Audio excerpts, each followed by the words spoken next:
Thanks for staying with us. I'm Bill O'Reilly in a personal story segment tonight. New book by legendary former ABC News anchor Ted Koppel. It's called Lights Out, Cyber Attack, A Nation Unprepared, Surviving the Aftermath.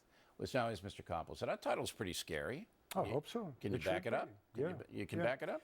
I mean, as you know, Bill, reporters don't necessarily know a hell of a lot about the actual subject until they start talking to the experts.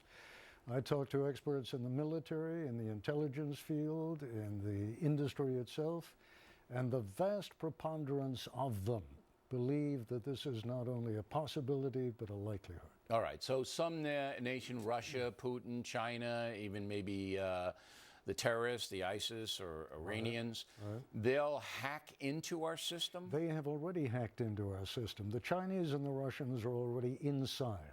This comes from people, high-ranking people in the National Security Agency.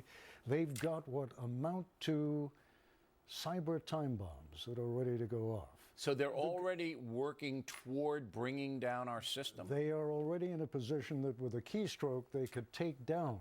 But why don't they do it? The power grid, because the Russians and the Chinese and the United States have so many interlocking interests, they're probably not going to do it. That's the good news.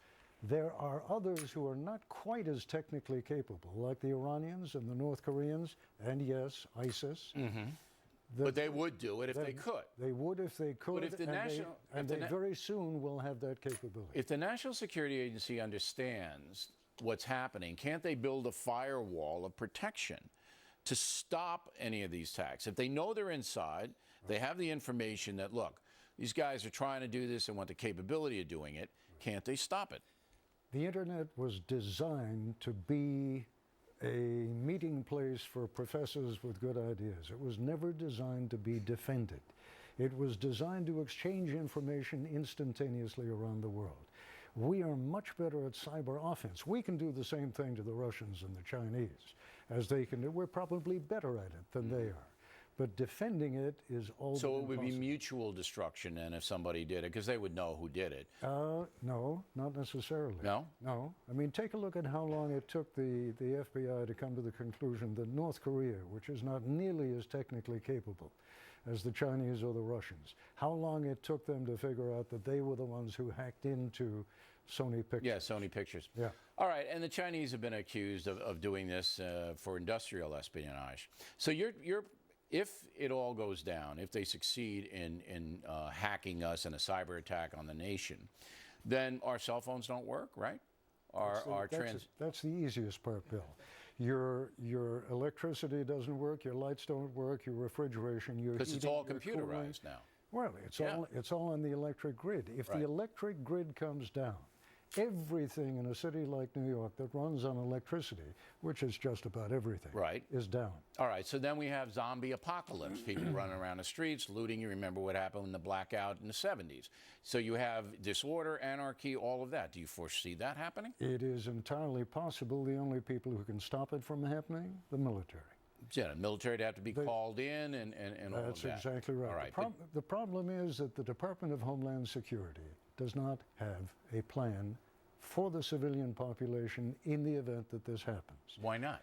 Because the plans they've got they've got plans for floods, they've got plans for blizzards. But they know, the NSA knows it's going to happen. Why doesn't Homeland Security have a plan? I don't know the answer to that. You need to find that out.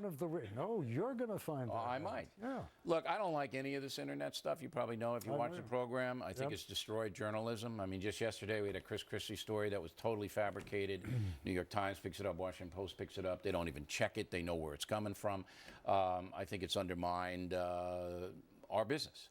But what you're writing about will undermine physical safety. I mean, you'll have thousands of people dead, elderly people, their air conditioning go out, exactly right. It's the middle of winter, and you're telling me that our Homeland Security has no plan at all. That's frightening. What I'm telling you is I spent an hour with Jay Johnson, the current Secretary of Homeland Security, and I kept saying, what is the plan?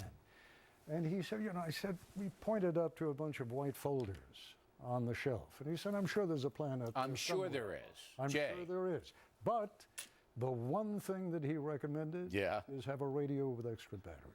A radio with extra batteries. And I said, what are you going to tell people after the fact that you can't tell them now when they could still do something about it? It was not a pleasant exchange. Uh-huh. And maybe you get a kite, too, so you put it up if it's a lightning storm. That's one answer. All right, the book is very provocative. It's called Lights Out, Ted But Koppel. if I had been thinking, Bill, I would have asked you to co-author, and we could have called it Killing the Lights. Huh? What do you think? It's an amazing that you've kept your wit after all these years, you know? Killing the lights.